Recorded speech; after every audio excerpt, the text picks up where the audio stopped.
Bonjour à tous et bienvenue dans cette nouvelle édition de la Robe numérique. Pour introduire le sujet du jour, on va revenir un instant sur la période du confinement. Évidemment, des millions de Français et des millions de citoyens partout dans le monde ont découvert à cette occasion le télétravail avec de nouvelles exigences sociales et évidemment techniques. Et c'est peu dire que les entreprises ont dû très rapidement concevoir une nouvelle organisation pour assurer un travail collaboratif et parfois franchement avec les moyens du bord.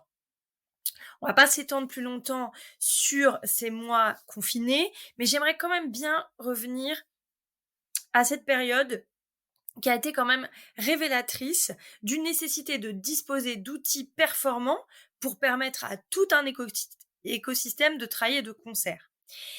Et qu'on soit en télétravail ou en présentiel, finalement, il reste aujourd'hui que les collaborateurs sont confrontés à d'autres contraintes nées aussi de l'informatisation qui est généralisée. Ici, évidemment, j'ai envie de parler du raz-de-marée de données, de mails, de documents. Parfois, ils sont négligeables et parfois, ils sont importants.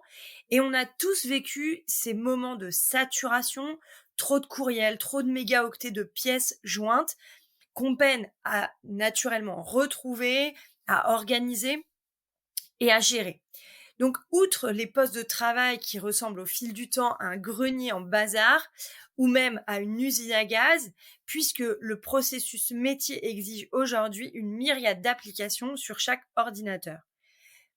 Vous imaginez aussi qu'on peut évoquer d'autres impératifs comme celui de la gestion des droits version informatique et liberté / RGPD, où toutes les données ne peuvent naturellement pas être partagées à tous les collaborateurs d'une organisation, sans oublier les menaces venues de l'extérieur. Je pense particulier ici au stockage dans le cloud, où sont enregistrés et partagés des éléments sensibles, exigeant parfois un niveau de sécurité plus élevé, et évidemment une volonté de ne pas les laisser accessibles à des yeux extérieurs, tels que les lois extraterritoriales de nos alliés américains, par exemple, avec le Cloud Act. Bref, vous êtes d'accord, il y a des contraintes et du coup, il y a des besoins, donc finalement, il y a des solutions. Et aujourd'hui, pour parler solutions, je voudrais en particulier évoquer celle proposée par CEO Vision, qui est un éditeur français né dans le Rhône en 2011 et qui a développé une solution nommée GoFast après 2 ans de recherche et développement. L'idée de GoFast est plutôt qu'une logique de silo d'information qui nécessairement accentue l'éparpillement. GoFast a un environnement de travail unifié et donc au menu, une gestion électronique des documents, une coédition bureautique, un salon de webconférence, des forums, un wiki ou encore un moteur de recherche. La liste des autres traits caractéristiques est longue et on ne va pas toutes les citer maintenant, mais il y a par exemple aussi un explorateur de fichiers et une solution de partage. Bref, c'est un outil complet. En résumé, GoFast repose sur une solution document-centric où le document, comme son nom l'indique, est placé au cœur des outils collaboratifs. Sur un tel marché, vous comprendrez que le défi est d'ampleur puisque les PME françaises doivent faire face à ces géants comme Google ou Microsoft. Et pour évoquer tous ces points, nous avons le plaisir de partager ce nouveau volet de la robe numérique avec Olga Dernovaya, qui est directrice projet et gestion du changement chez CEO Vision. Bonjour Olga et merci d'être au micro de la robe numérique. Alors, ma première question, c'est bien sûr pourquoi choisir une approche document-centric? Oui, bonjour Oriana, je suis ravie de faire ce podcast aujourd'hui. Alors, pourquoi une solution document-centric? Alors, c'est assez simple. Euh, la majeure partie, donc je dirais peut-être plus de 80-90% en fait de l'information des administrations des entreprises est dans les documents. Donc faire du collaboratif en mode conversationnel comme uniquement un chat, pour pas citer Teams de Microsoft, on va dire, c'est pas ce qu'il y a de plus efficace. Il faut d'abord surtout adresser la partie gestion transversale, gestion collaborative des documents pour travailler de manière collaborative efficacement autour donc des documents. Et ce choix de travailler autour des documents, il se décline alors j'ai cité quelques, éléments dans l'introduction, et j'ai vu que vous aviez, aussi une solution de post-it, enfin un processus de tâches et cetera. Comment, fonctionne entre guillemets «le logiciel»? Qu'est-ce qu'il permet de faire? Si on suit l'avis d'un document, je le reçois dans ma boîte mail, qu'est-ce qui se passe après? Alors, on le reçoit dans sa boîte mail effectivement quand on a des documents qui arrivent de l'extérieur, mais c'est vrai que nous on a un concept qui se veut zéro pièce jointe. L'idée c'est vraiment de pouvoir traiter un document donc de A à Z, c'est-à-dire je crée mon document depuis un modèle, qui est à ma disposition, je vais le partager dans des espaces de travail. Je peux partager le même document sans le copier-coller, c'est-à-dire sans le doublonner dans plusieurs espaces de travail. Imaginons une direction administrative et un espace transversal dédié à un projet, voire un espace externe où on a des partenaires, donc qui sont des extranets. L'idée, c'est vraiment de pouvoir donc créer ce document, collaborer autour de manière efficace, d'avoir tout l'historique des versions. Et pour revenir à la partie processus et tâches, effectivement, il y a des outils pour gérer tout ce qui est to-do list, pour gérer les processus au sens processus structuré, hein, relecture, validation, voire la signature électronique de ces documents. Voilà. Après, d'un point de vue concept, l'idée, c'est vraiment de mettre fin, comme vous disiez à l'introduction, au silo d'information. Parce que avoir d'un côté un outil de gestion des tâches ou de processus, d'un autre côté un chat collaboratif, d'un autre côté, allez, une suite Office et je sais pas, un OneDrive ou des dossiers partagés, etc. Si on met tout ça à côté, sans intégration réelle, sans lien entre ces différents outils, eh bien, on se retrouve en fait avec une collection d'applications et non pas avec un environnement de travail unifié. Et avoir un environnement de travail unifié autour de la gestion documentaire et du travail collaboratif, c'est vraiment la clé, selon nous, hein, et puis c'est c'est avéré, hein, on le constate au quotidien. C'est vraiment la clé pour gagner en efficacité, pour éviter les erreurs et les pertes de temps et éviter le burn-out, du coup. C'est une bonne idée. Alors du coup, vous avez parlé et c'est hyper intéressant de ne pas doublonner les fichiers. Ça veut dire que l'espace de stockage nécessaire, il est finalement moindre que sur un, je vais dire, un fonctionnement un peu traditionnel, où on a dans chaque fichier, sous-fichier, par exemple, une copie du document qu'on va faire sur chacun des étages parce qu'on veut pas le perdre ou on se dit qu'on a besoin d'y avoir Ouais. accès à plusieurs endroits. Oui, oui, c'est, quelque chose qui est indispensable. Moi, personnellement, je ne saurais pas travailler sans. À partir du moment, si je dois citer des exemples, hein, si on revient sur l'histoire de l'email avec pieds jointes, soit on reçoit, soit on envoie des documents pieds jointes, donc ça crée des doublons. Chaque destinataire va récupérer ce fichier, va le stocker sur son poste de travail. On va retrouver le même fichier sur un serveur de fichiers qui va être partagé dans l'entreprise, voire sur des clouds, où il y a des dossiers partagés, et on va finir en fait par ne plus savoir quelle est la bonne version. Le fait de partager un document et non pas une version donnée, une copie de ce document, c'est la base. Quand on veut faire du travail collaboratif, quand on va sur un document, qu'on consulte, qu'on doit l'éditer, le valider, il faut avoir la certitude que c'est la bonne version. Donc dans GoFast, on a effectivement des fonctionnalités, enfin une fonctionnalité clé qui s'appelle le multi-emplacement ou multi-filing. L'idée, c'est vraiment qu'un même fichier, un même document puisse être classé dans X dossiers. Voilà. Et en fonction de ces droits, on va avoir donc accès à tel ou tel espace de travail avec tel ou tel dossier. On va avoir le même fichier. Et voilà. Donc, c'est un concept qui est un petit peu innovant. Au début, il faut accompagner les utilisateurs pour leur expliquer que le document peut être classé dans plusieurs dossiers.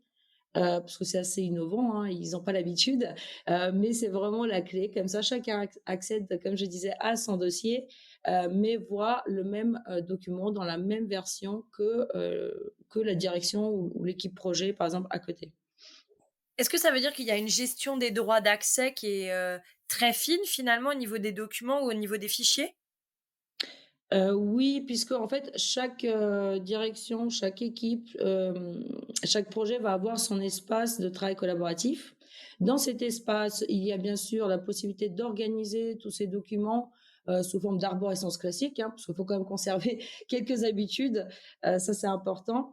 Donc chacun va avoir son espace, voire ses espaces de travail, ses plans de classement, et en fonction en fait de ses responsabilités, on va avoir tel ou tel accès à l'espace de travail avec tel ou tel droit. Par exemple, soit lecture seule, soit contributeur, ou alors administrateur de l'espace de travail. Et quand je dis administrateur ici, je ne parle pas du tout d'une administration technique, je parle d'une administration métier.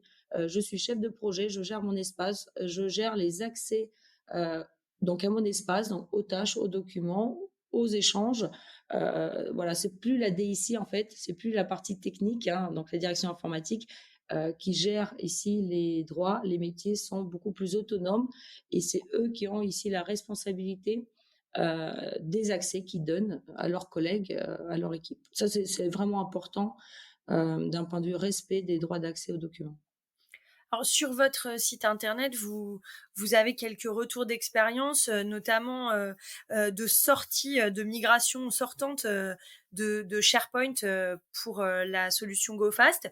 Est-ce que vous pouvez nous dire en quelques mots comment ça se prépare une sortie, parce que c'est aujourd'hui un enjeu quasiment essentiel vis-à-vis notamment, je le disais en introduction, des lois extraterritoriales, alors américaines ou autres, hein.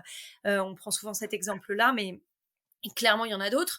Est-ce que vous pouvez nous dire en quelques mots les étapes d'une sortie comme ça, de la préparation du projet? Oui, bien sûr. Alors, GoFast, pour un petit peu resituer, donc GoFast remplace à la fois des outils comme un SharePoint de Microsoft ou d'autres JET, donc d'autres outils de gestion électronique de documents, euh, mais aussi le serveur de fichiers. Donc, en fonction du type de projet de migration, effectivement, on ne va pas avoir spécialement la même approche. Il faut savoir que quand on fait une sortie, par exemple, de SharePoint, il faut regarder donc quels sont les documents qui sont gérés sur l'outil précédent, hein, SharePoint, qui y a accès, quel type de document. Et donc, on va créer une arborescence d'espace de travail côté GoFast et on va migrer ces documents dans GoFast. Après, il y a plusieurs contraintes. Là, je ne vais pas rentrer dans tous les détails parce que c'est des projets qui peuvent être assez gros. Il y a en fait des contraintes de disponibilité. Par exemple, il ne faut pas couper l'accès aux documents pendant trop longtemps au métier. Il faut quand même que les agents, les salariés continuent à travailler sur leurs documents. Donc, il faut faire cette migration de manière à pas donc couper cet accès sur une longue période. Et quand je dis une longue période, 2 jours, on considère que c'est déjà lent, puisque ça veut dire qu'il y a potentiellement des dizaines, voire des centaines de personnes qui vont pas pouvoir travailler correctement.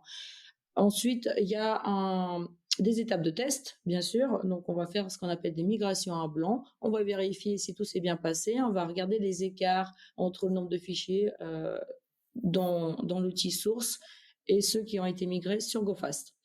Alors, si je peux raconter une petite anecdote que j'aime bien, donc dans le projet, le retour d'expérience que vous avez cité, notamment, c'est le département de la Haute-Savoie. On a fait une migration sortante d'un certain nombre de documents. Donc là, on doit être à 500-600 000 fichiers en première étape qui sont sortis de SharePoint pour aller sur GoFast. Et pour la petite anecdote, il y avait un écart entre le nombre de fichiers sources et migrés sur GoFast. On a cherché pendant un certain temps et on s'est rendu compte que les outils de connexion, donc de migration utilisés, donc de SharePoint, ne prenaient pas en compte les fichiers avec des accents, puisque voilà, en anglais à la base il n'y a pas d'accent. Donc voilà, donc c'est des projets assez compliqués avec beaucoup de petites anecdotes de ce type-là où chaque petit détail peut compter, et le fait d'avoir un E avec un accent dans le titre de fichier faisait que SharePoint ne l'envoyait pas, pour faire simple. Ah oui, d'accord. Ouais. Très bien. Ça doit être, oui, faut chercher, faut pas penser, on pense pas nécessairement à ça dès le départ, quoi. Non, non, non, voilà, c'est toujours une expérience intéressante. Et je ne sais pas si on a une seconde, Oui. je voulais juste mentionner pour le serveur de fichiers. Aujourd'hui, en fait, les outils principaux de travail se résument à une messagerie, donc email, pièce jointe, et serveur de fichiers. Ça, c'est vraiment les outils les plus utilisés encore aujourd'hui. Donc ça pose énormément de problèmes puisque pieds jointes, doublons, erreurs de version, perte de temps. On stocke beaucoup de documents dans la messagerie et on a du mal à les retrouver. Donc on passe plus de 30 de son temps à rechercher, les documents ou des infos. Les échanges autour de ces documents ne sont pas centralisés. Donc si on a oublié quelqu'un dans un email ou, voilà, tout simplement la personne n'aura pas l'info. Hem Et l'idée en fait de GoFast, l'idée initiale, hein, avant qu'on se positionne vraiment comme alternative à SharePoint ou Teams, ou Office 365, l'idée de GoFast, c'était de remplacer le serveur de fichiers pour plus avoir ces erreurs-là. Et quand on passe du serveur de fichiers à GoFast, voilà, il y a 2 approches. Soit on fait un vrai projet accompagnement au changement, on regarde qui doit avoir accès à quoi. Soit c'est très simple, on prend le serveur de fichiers en état, on bascule tout sur la solution GoFast. Au début, les personnes ont un accès via un explorateur de fichiers classique, donc ils ne voient même plus pas la différence avec l'outil précédent. Comme ça, tous les documents sont sécurisés sur la plateforme GoFast. Ça, c'est déjà la première étape la plus importante. Et ensuite, on va faire toute la partie formation, accompagnement, changement pour les aider à prendre en main tous les outils collaboratifs qu'on a autour des documents. OK, très bien. C'est très complet. Alors juste, pour, se rendre compte, lorsqu'on abandonne, un outil pour un autre, la question se pose de l'hébergement, des fichiers, de où seront mes fichiers. Alors, est-ce que vous avez une, solution en SaaS, une solution, on-premise?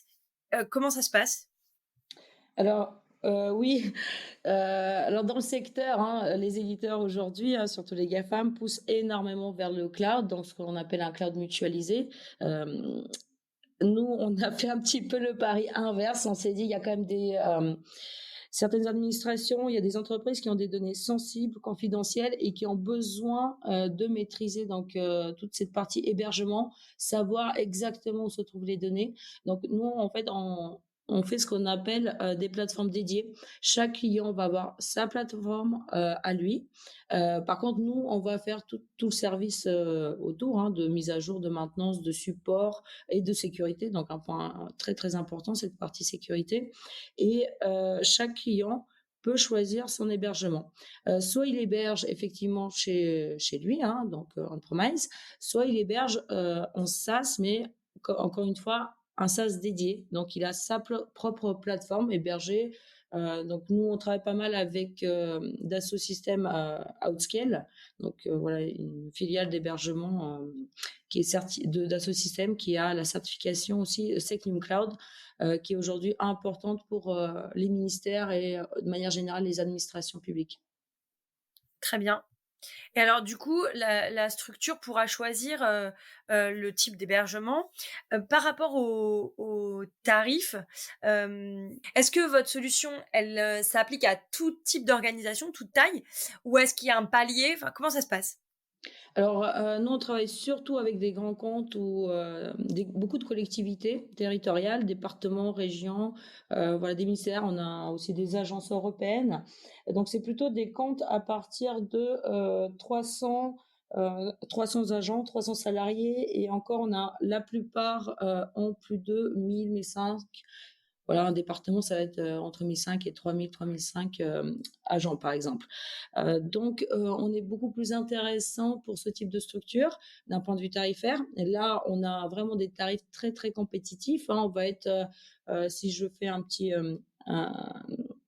petite moyenne, on va être entre, allez, 2 et 3 euros par utilisateur par mois, une fois que c'est déployé pour tous les agents.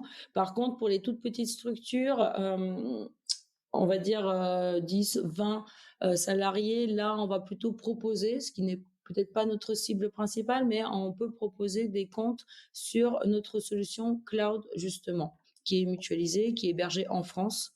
Voilà. Et qui est aussi hébergé chez Outscale ou chez un autre, fournisseur? Alors, notre solution GoFast Cloud, non, elle est hébergée en France, mais pas chez Outscale, chez un hébergeur qui s'appelle Céleste.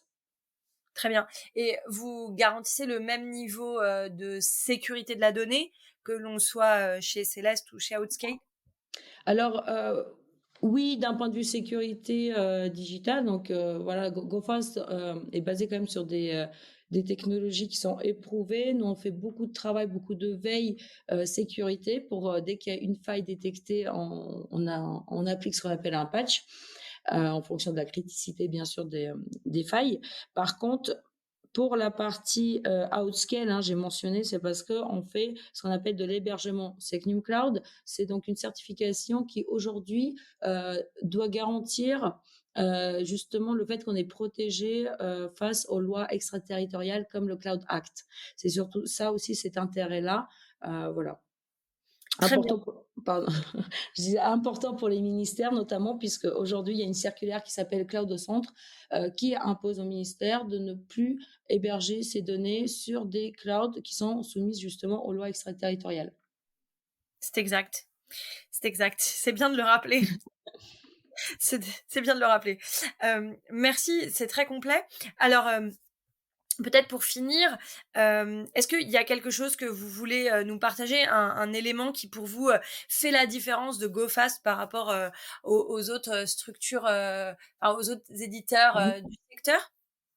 Alors oui, si sans parler, de la partie donc souveraineté bien sûr, hein, souveraineté des données, mais aussi souveraineté au sens de soutien économique aux éditeurs, français et européens. Donc ce sont voilà, au-delà de ça, je dirais que nous, notre, grosse différence par rapport à des outils, de Microsoft ou autres concurrents, c'est qu'on a vraiment une approche environnement de travail unifié. Encore une fois, ça c'est très important. L'idée c'est que, qu'on soit en télétravail au bureau en mobilité avec un simple accès web, on va pouvoir donc consulter, travailler sur ces documents, avoir tous les échanges euh, de travail autour des documents avec ses collègues, tout le processus, hein, comme j'avais mentionné au début de notre échange, du brouillon jusqu'à la signature électronique. Voilà. Et l'idée, c'est vraiment d'avoir le moins de clics, le moins de switch possible entre diverses pages, diverses applications, et donc de s'y retrouver en fait dans toute cette masse, je dirais, d'informations qu'on a aujourd'hui l'habitude de traiter. Très bien, c'est très clair. Merci beaucoup, Olga.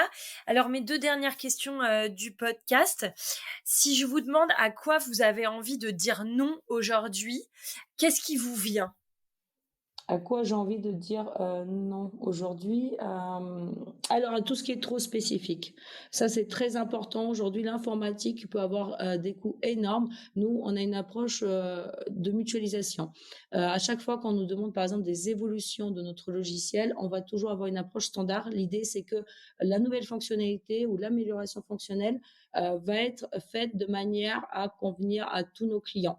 Donc, c'est énormément de travail pour répondre à la fois donc, à cette demande, ce besoin d'évolution, mais que ça puisse être généralisé auprès de tous. Donc, moi, je dis non au spécifique parce que quand on fait du spécifique, ça veut dire qu'on dépense énormément d'argent. Et nous, on travaille beaucoup avec les administrations. Donc, il faut quand même préserver, je dirais, les, euh, Le les budgets publics. Voilà. finances Donc, le publiques. spécifique. Pardon? Nos finances publiques. Voilà, tout à fait. Donc, le spécifique égale des coûts de développement, de mise en place, mais également des coûts ensuite de maintenance de ces éléments spécifiques. Donc, c'est vraiment quelque chose qui, ça pourrait même être considéré comme un fléau parce que ça revient à refaire 50 fois la même chose et 50 fois les clients, en fait, les 50 clients vont repayer pour la même chose. Donc, nous, on a vraiment cette approche donc de standardisation et on n'a pas assez mentionné aussi, c'est open source. C'est très important d'avoir donc des licences open source et d'être quelque part de payer pour le service et la qualité de service, les évolutions, et non pas juste le payer un droit d'usage, je dirais, si je simplifie. Alors, à quoi avez-vous envie de dire oui aujourd'hui, même si je crois que là, c'est à peu près évident? Ouais. Bah, du coup, l'inverse, hein, l'open source, le fait de mutualiser donc les développements au maximum, et aussi donc je ne sais pas si ça répond vraiment à un oui ou un non, mais oui à la gestion du changement, oui à la gestion de projet. Parce qu'on peut avoir le meilleur outil du monde, si on n'accompagne pas les utilisateurs, ça ne marchera pas. Je suis tellement d'accord avec vous. C'est tout à fait vrai. C'est tout à vrai. On le voit même chez nous dans des projets juridiques quand on produit de la documentation. Si on n'a pas accompagné à l'utilisation, qu'on n'a pas formé et sensibilisé, il se passe rien. Hein. Presse et suivi, aucun effet. Tout à fait. Très bien. Écoutez, merci beaucoup Olga d'être venue au micro de la robe numérique. C'était un plaisir de découvrir cette solution GoFast. Et puis, on n'hésitera pas, enfin, n'hésitez pas vous à revenir vers nous si vous avez des choses que vous avez envie de nous partager. Ce sera avec plaisir. Et puis, on n'hésitera pas à parler de vous et de cette solution qui est très complète. Merci beaucoup. Merci Ariana, c'était un plaisir également.